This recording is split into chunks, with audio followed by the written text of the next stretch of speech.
Welcome back to all of you guys. Welcome in other video of MS biology. Hopefully आप लोग ठीक होंगे और आप लोगों की प्रिपरेशंस भी काफ़ी अच्छी चल रही होगी। आज के इस वीडियो में हम लोग बात करने वाले हैं आरपीएससी असिस्टेंट प्रोफेसर के वैकेंसी को लेकर के, और उसमें बॉटनी जो सब्जेक्ट होगा उसमें प्रैक्टिस सेट आज ये पहला है।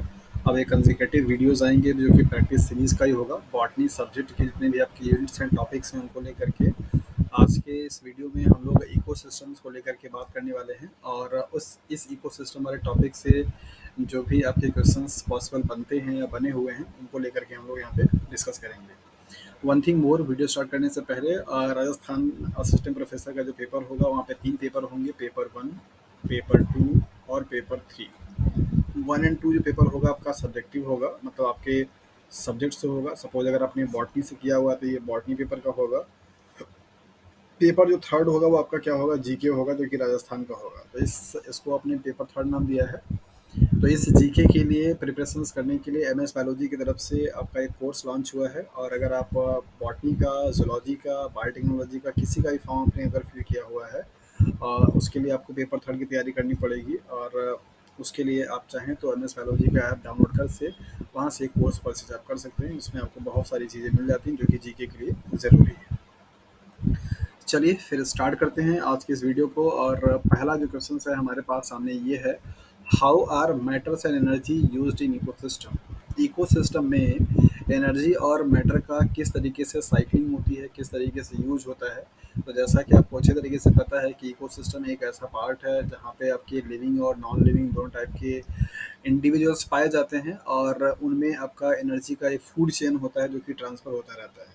आपने देखा होगा कि फूड चेन हमेशा सिर्फ आपकी वन डायरेक्शन दिखाई देती है। जैसे सपोज अगर आपका मान लीजिए यहाँ पे कोई ऑटोट्रॉप है, और ऑटोट्रॉप से आपने यहाँ पे देखा कोई हर्बीवोर्स है, और हर्बीवोर्स से फिर आपने देखा यहाँ पे क्या है, कॉर्निवोर्स है, और फिर इसके बाद आपने क्या देखा, ओमनीवोर्स है। तो इस तरीके से ये जो फूड का ट्रांसफर था, फूड का मतलब है दैट इज द एनर्जी का फॉर्म, राइट। ये जो एनर्जी का आपका ट्रांसफॉर्मेशन हो रहा होता है, ये हमेशा सिर्फ वन डायरेक्शनल होता है, कभी भी आपको ऐसे साइक्लिक फॉर्म में नहीं दिखाई देती। ऐसा नहीं होगा कि किसी फूड चेन का जो टॉप मोस्ट पे बैठा हुआ बंदा होगा उसकी एनर्जी फिर से क्या होगी, यहाँ पे ऑटो ट्रॉप पे चली जाएगी, ऐसा पॉसिबल नहीं होगा। सो मैटर का रिसाइकलिंग तो होता है बट एनर्जी का कोई रिसाइकलिंग नहीं होती है। ये इकोसिस्टम का फंडा कंसेप्ट क्लियर है। सो यहाँ पे आपको ऑप्शन दे रखा है कि matter is cycled through the ecosystem. Ecosystem के थ्रू मैटर का साइकिलिंग होती है, energy is not. Energy is cycled through the ecosystem, but matter is not. Energy can be converted into the matter. Matter cannot be converted into the energy, and matter can be converted into the energy, and energy cannot be converted into the matter. And matter is used in ecosystems. Energy is not. यहाँ पे आपको इस तरीके से statement दिए गए हैं। Option number first जो है इसका स्टेटमेंट सही है। Matter is साइकल्ड through the ecosystem and energy is not.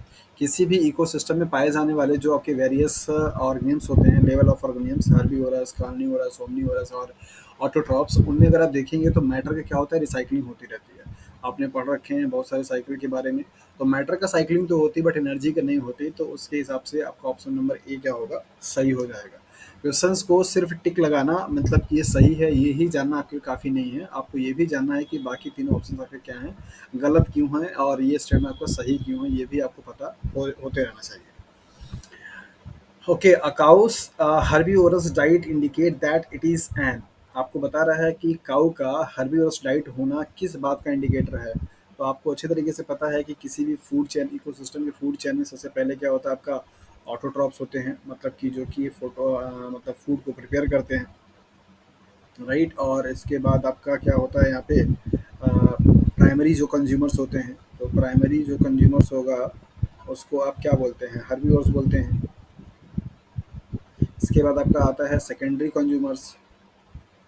Secondary consumers को आप क्या बोलते हैं, दैट इज़ द कार्निवोर्स बोलते हैं। इसके बाद आपका आता है that is the tertiary consumers, जिसको कि आप बोलते हैं दैट इज़ द ओमनिवर्स बोलते हैं। तो यहाँ पे बता रहा है कि cows herbivorous diet indicate that, herbivorous उसका खाना में से ग्रीन पौधे को या पत्तियों को खाना उसका क्या बात का इंडिकेट करता है। तो जो प्राइमरी कंज्यूमर्स होते हैं वो क्या होते हैं, हर्बीवोरस होते हैं। तो इसके लिए इसका ऑप्शन क्या होगा, ए सही हो जाएगा, that is the primary consumers. अगला क्वेश्चन है, to recycle nutrient the minimum and ecosystems must have is. किसी भी न्यूट्रिएंट को रिसाइकल करने के लिए मिनिमम एन इकोसिस्टम मस्ट है, उसके पास क्या चीज़ होना चाहिए। आपको अच्छे तरीके से पता है कि इकोसिस्टम में चीज़ों को, जैसे सपोज कीजिए अगर आपका ये ऑटोट्रॉप है, ऑटोट्रॉप ने क्या किया, एनर्जी को ट्रैप करके कोई चीज़ को बनाया, मतलब फूड को बनाया, और ये फूड आपका यहाँ से यहाँ, यहाँ से यहाँ, यहाँ से यहाँ जा रहा है। यहाँ पे जो आपके लेवल पे होते हैं डिकम्पोजर्स होते हैं, डिकम्पोजर्स ही बेसिकली आपको फिर से रिसाइकल्स करते हैं न्यूक्लियर, मतलब आपके पूरे न्यूट्रिएंट को, जिसमें कि आपका आता है फंगस और बैक्टीरिया। तो प्रोड्यूसर्स का होना ज़रूरी है और डिकम्पोजर्स का होना ज़रूरी है, राइट। आपकी ये बाकी जो आपको दिखाई दे रहे हैं कि प्राइमरी सेकेंडरी ये कंज्यूमर्स हैं, इनका भी होना चाहिए कि यहाँ से होते हुए ही आपका ट्रांसफ़र क्या होगा, होगा यहाँ से। तो प्रोड्यूसर्स होना चाहिए, प्राइमरी कंज्यूमर्स होना चाहिए, सेकेंडरी कंज्यूमर्स होना चाहिए, एंडिंग का प्रोड्यूस होना चाहिए। इन सब का होना बहुत ही ज़रूरी है। टॉप कंज्यूमर्स की ज़रूरत नहीं है, मतलब उतना एसेंशियल नहीं है, कंज्यूमर्स आपके हैं उतना काफ़ी है। तो प्रोड्यूसर्स होना चाहिए, बनाने वाला, डिकम्पोजर्स होना चाहिए उसको ब्रेक करने वाला, और यहाँ तक मटेरियल को पहुँचाने के लिए इन सब की क्या होगी, ज़रूरत पड़ेगी। तो यहाँ पे ऑप्शन नंबर डी क्या होगा आपका, सही हो जाएगा। नेक्स्ट क्वेश्चन है, which of the following term encompasses all of the others. यहाँ पे ऑल ऑफ द अदर से मतलब ये है कि पूरे ऑर्गेनिजम्स को दो कैटेगरी में क्या किया जाता है, डिवाइड किया जाता है। नंबर पहला ऑटोट्रॉप, नंबर दूसरा हेट्रोट्रॉप। ऑटोट्रॉप में वो सब आते हैं जो कि बेसिकली क्या होते हैं, फोटोसिंथेसिस कर पाते हैं। इनके अलावा बाकी जो भी सब होते हैं सब यहाँ पे आते हैं, ऑल अदर।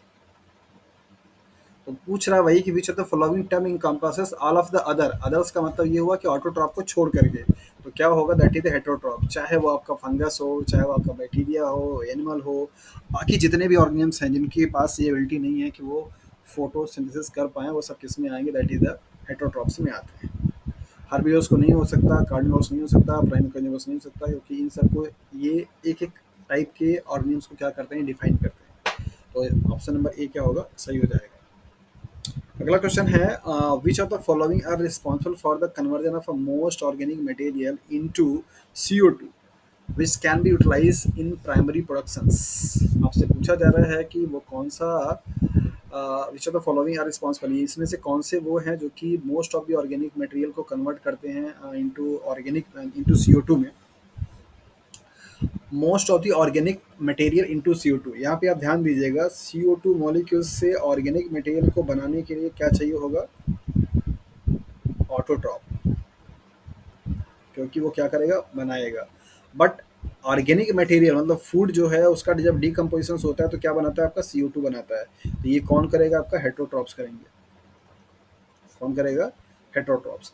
तो यहाँ पर आपको दे रखा है कि इसमें से which can be utilise in primary productions, वो कौन है, मतलब which of the following are responsible for the conversion of a most organic material into the CO2, कौन है वो जो कि ऐसा करता है, और इसमें से जो कि यूज़ किया था प्राइमरी प्रोडक्शंस में। तो ऑटोट्रॉप्स का काम है CO2 को यूज़ करके ऑर्गेनिक मटेरियल को बनाना, एज वेल एज आपका उस ऑर्गेनिक मटेरियल को डिकम्पोज करके CO2 को भी देना, क्योंकि प्लांट भी रेस्पिरेशन अपना कर रहा है। तो ऑटोट्रॉप ही वो है जो कि यहाँ पे भी ये स्टेटमेंट भी दे रखा है, which can be utilise in primary productions. Primary productions में ये CO2 क्या हो रहा है, यूज हो रहा है ग्लूकोज को बनाने के लिए। तो इस स्टेटमेंट के लिए ऑटोट्रॉप्स स्टेटमेंट क्या है आपका, सही है, क्योंकि ऑटोट्रॉप ही वो ऑर्गेनिम्स होंगे जो कि अपने रेस्पिरेशंस के थ्रू CO2 को बनाएंगे, और उसी CO2 को और एटमॉस्फेरिक CO2 को यूज करके वो प्राइमरी प्रोडक्शंस में इस ऑर्गेनिक मटेरियल का भी क्या करेंगे, सिंथेसिस करेंगे। तो ऑप्शन नंबर ए क्या होगा, is the right answer. Of the following pairs which are the main decomposers in the terrestrial ecosystem. Ecosystems को उनके अकॉर्डिंग डिवाइड किया जाता है, जैसे पॉन्ड इकोसिस्टम है, एक्वाटिक इकोसिस्टम्स है, टेरेस्ट्रियल इकोसिस्टम्स है, डेजर्ट इकोसिस्टम्स है। और टेरेस्ट्रियल का मतलब होता है लैंड वाले पे, जहाँ पे मतलब ऐसे नॉर्मली जो मतलब मतलब जहाँ पे प्लांट्स वगैरह सब उगते हैं, मतलब पृथ्वी पे। तो टेरेस्ट्रियल इकोसिस्टम के बारे में पूछ रहा है कि डिकम्पोजर्स कौन कौन होते हैं। तो आपको अच्छी तरीके से पता है, डिकम्पोजर्स का काम करने वाले सिर्फ दो ही हैं। पहला आपका है फंगाई, मीन्स फंगस, और प्लस दूसरा आपका क्या है, बैक्टीरिया। यही दो ऑर्गेनिज्म हैं जो कि डिकम्पोजर्स का क्या करते हैं, काम करते हैं। तो कहीं दे रखा है, यस, प्रोकैरियोट्स का मतलब बैक्टीरिया। अगला क्वेश्चन है, what is the most important role of a photosynthetic organism in an ecosystem? Photosynthetic organism का इकोसिस्टम में क्या सबसे इंपॉर्टेंट रोल है? Converting inorganic compound into the organic. यहाँ पे स्टेटमेंट देखिए, इनऑर्गेनिक का मतलब कि CO2 का कन्वर्जन किस में हो रहा है? C6H6, sorry, 66H12O6। ये ऑर्गेनिक है और ये इनऑर्गेनिक है, ये स्टेटमेंट सही है। एब्जॉर्ब सोलर रेडिएशंस, ये भी स्टेटमेंट सही है। प्रोड्यूसिंग ऑर्गेनिक डिट्राइड्स फॉर डिकम्पोजर्स या dissipating heats and recycling energy from the other trophic level. Most important आपसे पूछा है, तो मोस्ट इंपॉर्टेंट काम आपका क्या होगा फोटोसिंथेटिक ऑर्गेनिम्स का? कि वो बेसिकली क्या करते हैं, सोलर रेडिएशंस को एब्जॉर्ब करके आपका फूड को क्या करते हैं, प्रिपेयर करते हैं। ये काम इनऑर्गेनिक को ऑर्गेनिक में कन्वर्ट करना कोई और भी कर सकता है, बट ये एब्जॉर्प्शंस वाला काम इनके अलावा कोई और नहीं कर पाएगा। तो ऑप्शन नंबर बी क्या होगा यहाँ पे, सही हो जाएगा। इकोसिस्टम्स क्या है? Processors of energy and transformation, transformer of a matter. क्या वो एनर्जी को प्रोसेस करता है और मैटर को ट्रांसफॉर्म करता है? Processor of a matter and transformer of energy. Processors of matter and energy transform of a matter but not energy, neither transform or process of matter or nor energy। बड़ा ही अच्छा सा सवाल है यहाँ पे। Processor of energy and transform of matter, ये पूछा जा रहा है।